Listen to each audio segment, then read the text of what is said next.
Assalamualaikum. Waalaikumsalam. Ibu, silakan masuk. Ya, Assalamualaikum. Ya, selamat siang Ibu. Terima kasih.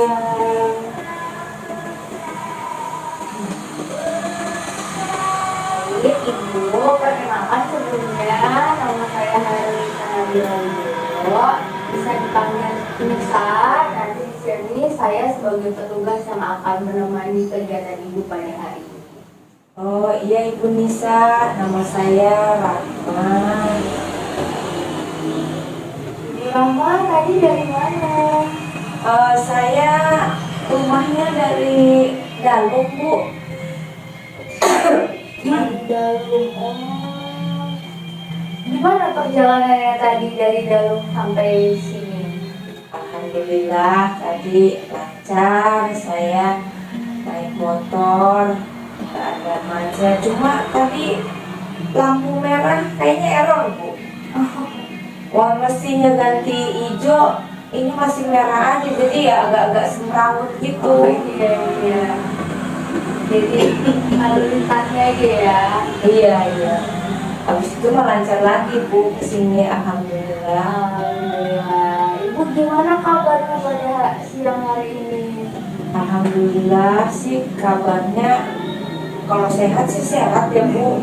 Cuma kalau pikiran mah ya itu tadi Bu. Aduh, maaf Bu, saya agak batuk dikit kayaknya tadi bekas naik motor. Ya itu, saya lagi banyak pikiran. Mungkin karena kurang tidur juga kayaknya sih Bu, saya jadi kayak masuk angin rasanya. Baik Ibu, ada yang bisa dibantu? Iya, ini ada yang bilang katanya di sini tempat konsul katanya bisa. Saya akhir-akhir ini lagi banyak masalah, jadi kayaknya tekanan gitu, pokoknya mah semrawut lah pikiran saya gitu Bu. Sebelumnya Ibu pernah melakukan konseling? Belum pernah.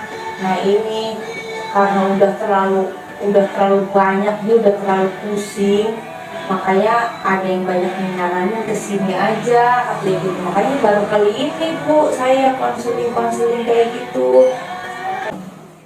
Baik, saya jelaskan terlebih dahulu ya Bu terkait kegiatan yang akan kita lakukan pada hari ini.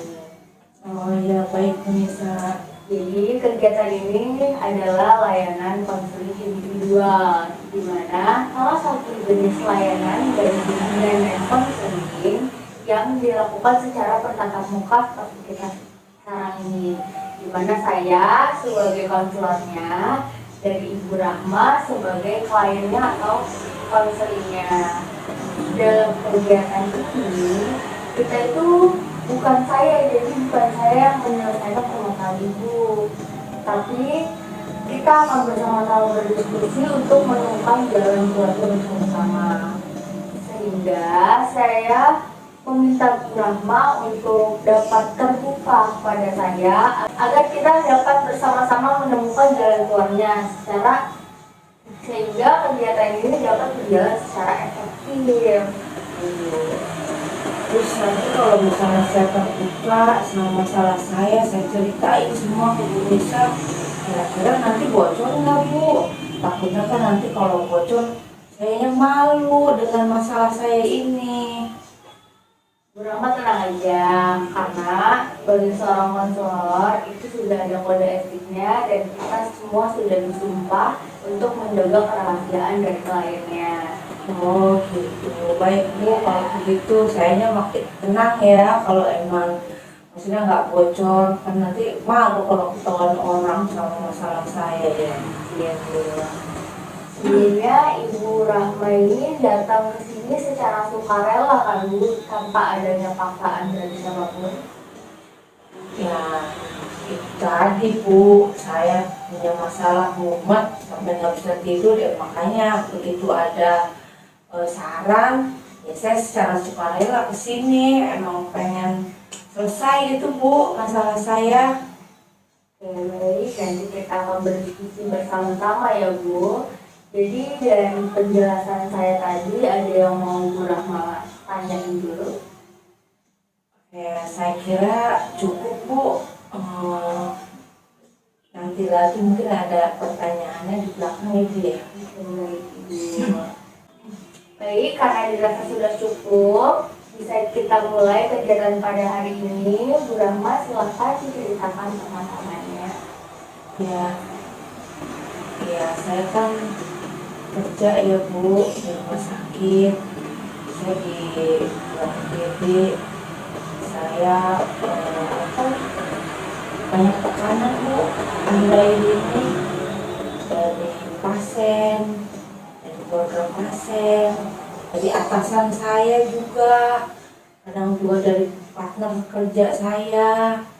Kayaknya berasa saya apa yang saya kerjakan itu salah semuanya. Kayak saya nggak merasa nggak dihargain gitu Bu. Untuk dari tekanan-tekanan tersebut itu biasanya seperti apa? Dari keluarga pasien.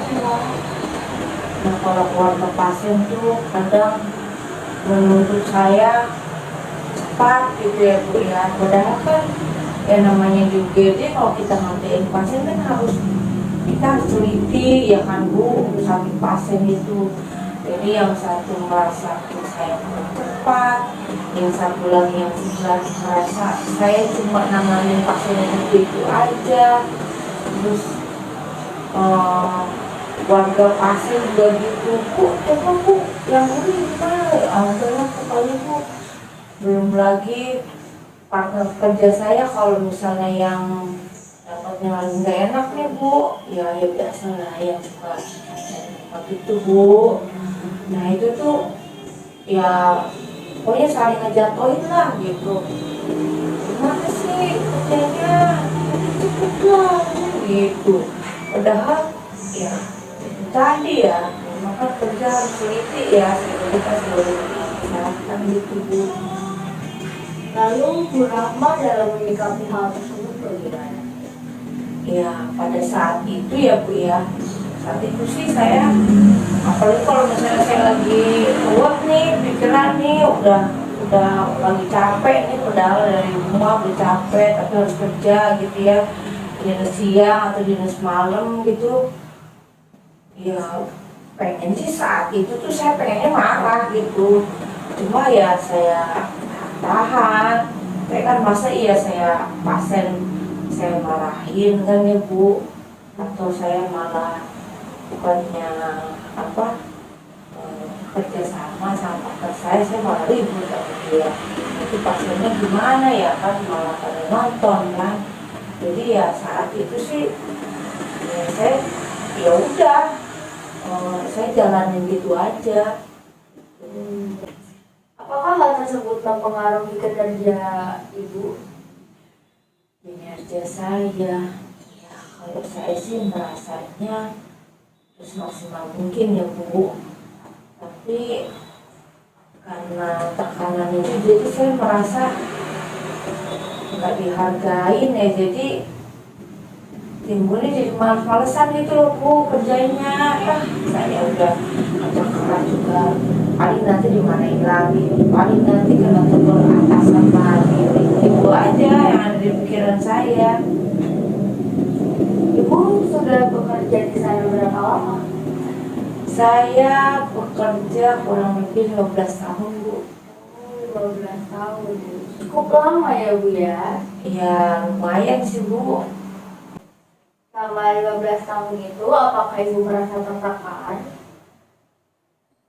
Ya sebetulnya nggak 15 tahun ya Bu ya. Dulu sih kayaknya enjoy aja Bu. Tapi kesini-sini dia kurang lebih 5 bulanan lah Bu. Ini kayaknya ya semenjak atasannya ganti Bu, memang atasannya tuh pokoknya super harus perfect lah Bu gitu. Nggak boleh ada pokoknya zero accident gitu. Jadi tekanannya tuh makin apa ya, makin banyak gitu Bu ya. Baik.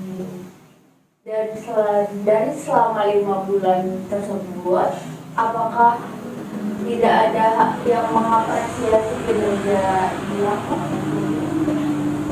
Kalau soal apresiasi sih ada kayaknya tuh pasien juga, maksudnya nggak semuanya yang kompleks gitu, kadang ada yang bilang makasih atau juga apa ya, keluarga pasien juga ada yang kalau kita memang sudah selesai kerjaan gitu dia merasa kelihatan lah Bu ya, mereka senang gitu, merasa puas gitu. Terus partner kerja juga kalau lagi dapatnya enak ya kita bisa kerjasama gitu Bu. Kalau dari atasan bagaimana? Kalau dari atasan apresiasinya ya biasanya kita dipanggil nih Bu kalau misalnya ada apa namanya ada masalah gitu ya Bu ya, ada di ruangan saya dipanggil ya, memang diarahkan sih harus begini harus begini harus begini, tapi apa namanya ngeceritain juga tuh atasan saya bahwa dulu tuh waktu jadi bawahan juga emang seperti itu gitu prosesnya gitu. Memang harus apa namanya harus lebih teliti gitu meriksa pasien apa segala macam, pokoknya walaupun kalau kita lagi sesusah apa, kita lagi secapek apa ya, kalau di hadapan pasien ya tetap harus senyum, harus ramah gitu Bu. Baik Bu, hal ini menunjukkan bahwa tidak semua menekan Ibu, tapi ada juga yang memberikan apresiasi ataupun menghargai Ibu gitu ya. Iya juga sih Bu, tapi gimana ya Bu, pokoknya dibandingkan sama yang tidak menghargai itu lebih banyak yang tidak menghargai Bu. Apresiasi itu ya paling ya 1-2 lah Bu. Ya gimana ya, saya tetap merasa tertekan gitu Bu, tapi kira-kira bagaimana tuh ya Bu? Baik, selain dari tadi Ibu merasa tertekan, terus dengan dibandingkan dengan adanya apresiasi lebih banyak tekanan-tekanannya, begitu kan Bu ya? Iya. Ya, apakah ada hal-hal lain yang mengganggu pikiran Ibu atau mengganggu diri Ibu? Ya saya karena merasa tertekan itu Bu, karena kalau misalnya saya ada aja gitu salahnya, ada salah, panggil lagi, ada salah, panggil lagi. Jadi kalau saya mengerjakan apa-apa, saya kayak merasa cemas. Jangan-jangan yang tadi itu saya salah ya, besok saya dipanggil lagi nggak ya gitu. Jadi saya saking cemas itu mikirin itu, pulang kerja itu malah nggak bisa istirahat itu Bu. Jadi lelah gitu saya pikirannya. Baik, bolehkah Ibu menyebutkan hal-hal positif selama 5 bulan belakangan ini? Ya pasien nggak semuanya ya Bu ya, nggak semuanya komplain, keluarga pasien juga nggak semuanya komplain. Kalau lagi dapetnya baik ya terima kasih, mereka senang gitu ya, ada senyumnya. Terus apa namanya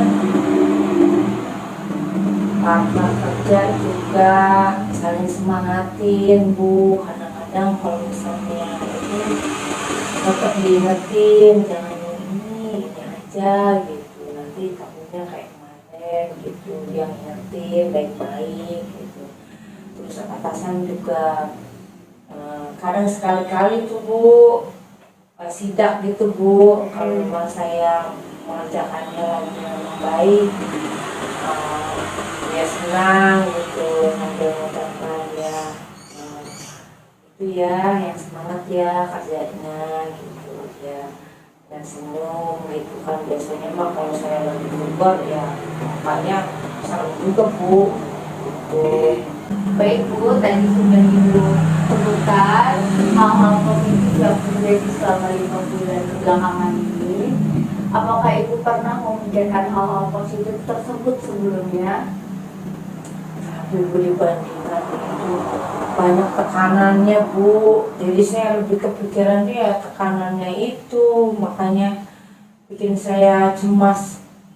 Jangan-jangan saya salah, jangan-jangan ini ya bikin saya nggak bisa istirahat tuh, kadang nggak bisa tidur juga. Oke, Ibu Rahma. Apakah ibu merasa bahwa kinerja ibu kurang? Saya sih perasaan saya Bu, saya tuh udah kerja keras Bu, semaksimal mungkin pokoknya. Lagi capek, lagi kesel, ya udah saya baik-baikin, senyum nih pastinya, pokoknya nggak lepas-lepas nih Bu, padahal lagi kesel gitu ya Bu ya. Tapi kalau misalnya saya lagi merenung gitu, kadang saya pulang kerja gitu, kok saya ditegur lagi, di ini lagi, apa semua yang saya kerjain salah gitu, kok ada dihargainnya, apa iya gitu saya kinerjanya buruk sampai seburuk itu gitu. Jadi saya pikirnya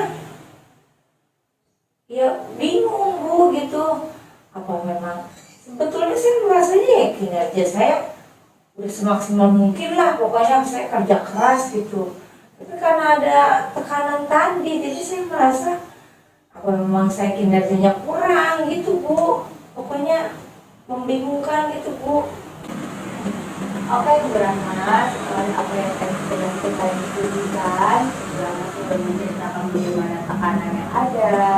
Ibu Rahma juga sudah menunjukkan bahwa ada beberapa orang yang masih mengapresiasi ibu, menghargai ibu sebagai tenaga kesehatan. Apakah Ibu Rahma merasa bahwa ibu terlalu terfokus dengan tekanan? Ya saya karena banyak tekanan Bu, jadi saya lebih fokusnya ke kesalahan-kesalahan yang saya kerjain tuh Bu. Jadi ya nggak mikir saya dapat apresiasi atau apa, ya pokoknya mikirnya apa yang saya kerjain salah, apa yang saya kerjain salah gitu. Gimana ya Bu ya? Oke Bu, dengan banyaknya tekanan tadi, hal yang wajar, Ibu merasa bahwa terfokus dengan tekanan-tekanan yang ada. Di lain waktu, ketika Bu Rahma merasa banyak tekanan di hari itu yang membuat Bu Rahma stres, seperti itu ya Bu ya, itu Ibu bisa menuliskan hal-hal positif di hari itu. Jadi Ibu bisa membandingkan antara hal-hal positif yang terjadi dengan hal-hal negatif yang lagi Ibu pikirkan yang membuat pikiran Ibu menjadi berantakan. Oh, baik. Apakah Ibu mau mencoba untuk melakukannya? Ya nanti saya coba sih ya Bu, nanti saya coba. Jadi ditulis gitu ya Bu ya? Iya. Jadi kalau misalnya saya, apa kesalahan saya, kemudian pasien mengucapkan terima kasih, mungkin saya tulis gitu. Kalau misalnya pasien, kadang pasien juga ada yang mengucapkan terima kasih, tapi ada juga yang kita bisa lihat juga sih Bu dari ekspresinya gitu, senang, mungkin itu harus ditulis juga ya Bu ya? Oh ya, baik itu bisa. Jadi bisa dibandingkan oleh Ibu seberapa banyak tekanan dan hal-hal positif yang sebenarnya terjadi. Oh ya, baik. Tadi Ibu juga menjelaskan bahwa Ibu terkadang merasa cemas, begitu ya Bu ya? Iya. Ya, itu juga hal yang wajar. Ketika Ibu merasa cemas, ada hal-hal yang sudah Ibu lakukan untuk menenangkan pikiran cemas dan was-was tadi. Apa ya saya? Kayaknya nggak ada Bu. Ya saya terbawa aja begitu Bu. Gimana ya Bu ya caranya? Oke Ibu, jadi Ibu bisa juga menggunakan teknik relaksasi, dimana kayak kita menggunakan teknik pernafasan untuk menenangkan pikiran. Gimana Bu caranya?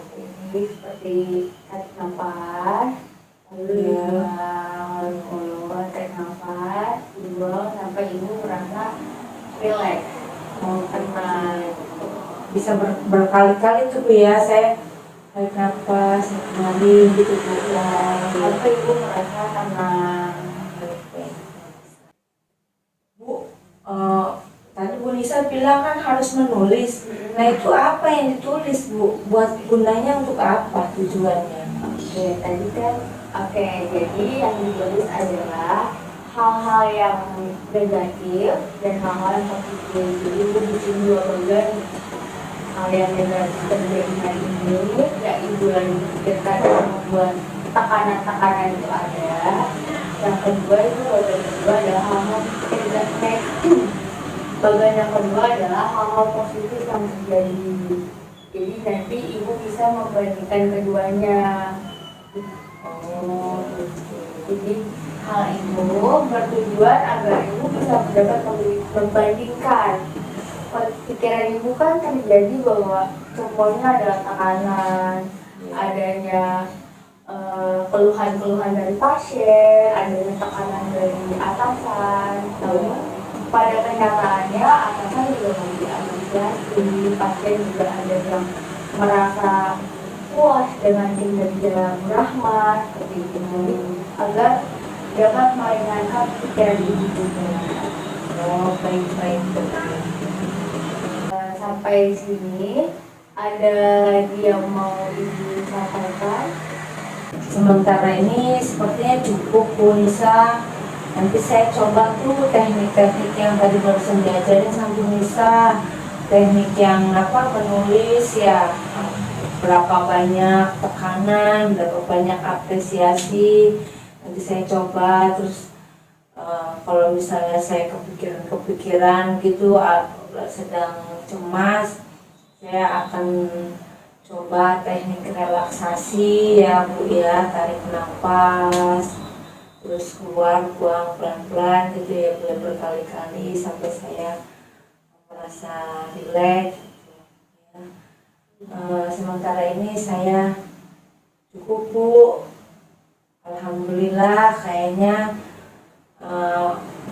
ini pulang dari sini saya merasa ada solusi nih Bu gitu, alhamdulillah. Mudah-mudahan bisa saya praktekin dan itu berhasil ya Bu ya, doakan saya ya Bu. Oke, terima kasih Bu Rahma. Baik, selanjutnya mungkin nanti Bu Rahma bisa mengisi lesnya. Jadi buat penilaian kegiatan konseling ini. Oh iya, baik-baik. Namun sebelumnya kita kira-kira bisa melakukan kegiatan konseling lagi untuk melihat perkembangan selanjutnya itu mau kapan Bu? Oh, kira-kira sih kayaknya jadwal saya kosong 2 minggu yang akan datang nih Bu. Ada libur saya daftar seperti biasa kayak gitu Bu. Nanti melakukan sesi konseling yang kedua ya. Oh, baik bisa ya. Kita ketemu lagi berarti 2 minggu yang akan datang dengan hasil yang sudah ibu praktekkan tadi ya. Oh iya, baik Bu. Terima kasih Bu Rahma. Iya, sama-sama Bu Nisa, terima kasih banyak.